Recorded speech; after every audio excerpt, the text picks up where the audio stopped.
Hi, my name is Tyler Morrison. I'm with the Nujignua'tegeg here in Listuguj, and today I'm here to speak with Mr. Don Burnstick. Don, would you be able to tell me why you're here in Listuguj today, or this week? It's National Addictions Awareness Week, and apparently they've been trying to get me here for 2 years. I get so booked, right? And so we're finally here.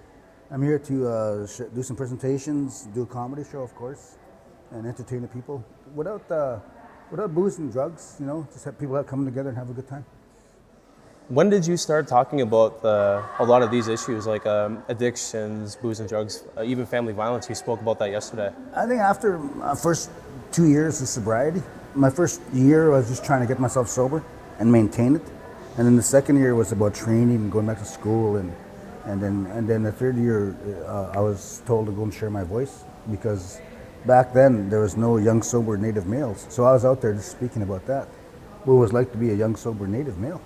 You know, because there was none around, right? So I was just, that's how the whole process started. Did you feel like a pressure being the first one starting that? Yeah, there was a lot of pressure, you know. When you're doing something new like that, it was really different. You know, of course, I know there was some opposition. There was, you know, people that said you shouldn't be talking about that stuff, and you know, not all of us are drunks. And I said, well, the ones where I came from were all drunks, you know. So there's just stuff like that, right?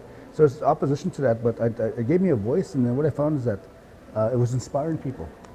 All of a sudden, there was more young people, young men, especially men, sobering up. We need healthy men. A lot of our men are wounded. A lot of men are sick. A lot of men are violent, you know, toward their spouses. You know, and the thing is, we need healthy men, especially within our community, as First Nations.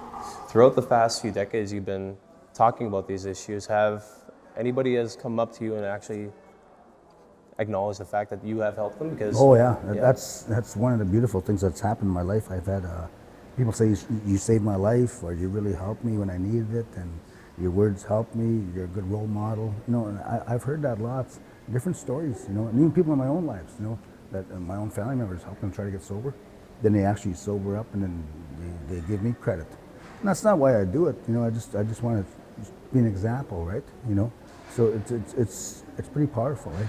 From NHL hockey players to friends to youth, you know, how my sobriety has influenced them. Mm-hmm. It's pretty cool. You do a lot of comedy shows, and a lot of these times you do bring up a lot of serious issues like alcoholism, family violence, even violence in general. How do you be able to convey a message like that, still bringing the uplifting tone that you have? That's the tricky part, you know, because what comedians, comedy comes from pain. Most comedians, their jokes and stuff are all about a painful experience in their life, but they make it funny. And so good humor usually comes from a painful place, a breakup or some traumatic thing happened, and we make fun of it. And what I've done is I've learned how to take some of these traumatic things that happen to our people, and to me, put it on stage. And if people are willing to laugh about it, then they're willing to talk about it. And that's the key. Looking on forward, like, do you see any way that you can be able to bring your message even further, or you're doing it just fine right now? Well, with social media, you know, it's a big thing. You know, APTN, you know, I've pitched them some ideas and stuff, but they're not ready. Some ideas about a show, a talk show, you know, something addressing these issues, and they want to keep it as these are news issues, but these are life issues, eh? You know, and like let's do a sitcom or something. But so APTN is a really good medium that can be used to do this, but they're not doing it. You know, I don't know why, but they don't do it. I think they have a show on missing and murdered woman now. You know, that's been an issue for a long time. They're finally addressing it. Wellness, sobriety, substance abuse, anti-violence, those are really important things. You know, so I use my social media to do that, and of course, you know, going to communities. Looking back, you said you did have problems with addiction yourself. Oh yeah. When did you know you had to change your life around? Couple of things. It was a suicide attempt, and I remember looking at myself in the mirror. You know, and I was living on the streets. I was dirty. I just had a fight that night before. I was beat up. My hair was messy. You know, I had nits and I had scabies, and I was really in rough shape. I was really sick.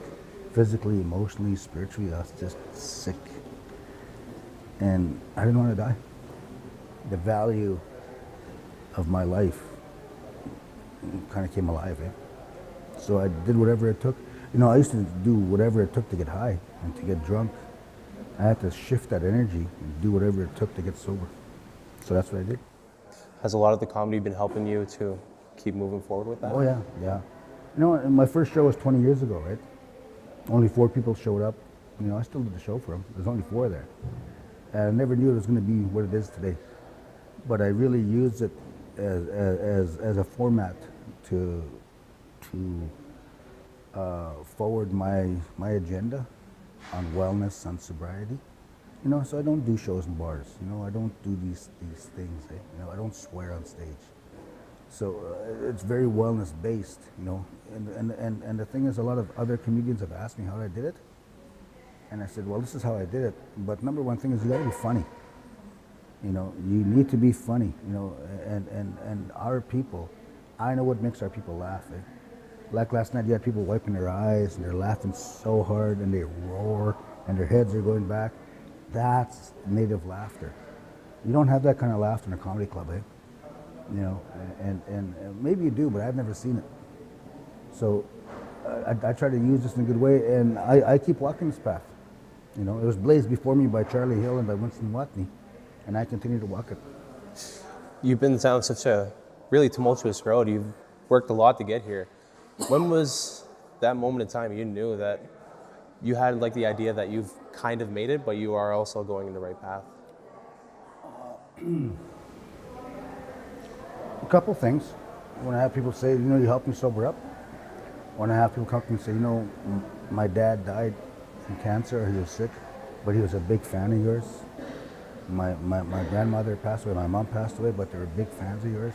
When they make those connections to loved ones and a traumatic death and a loving experience, I've had people name their kids after me.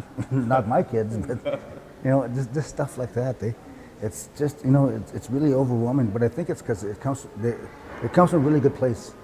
My comedy and my work, my wellness work, it comes from a real genuine place from my heart. And people are receptive to it. Perfect. Don, it's been really nice having you here in Listuguj. Thanks. Awesome. Good to be here.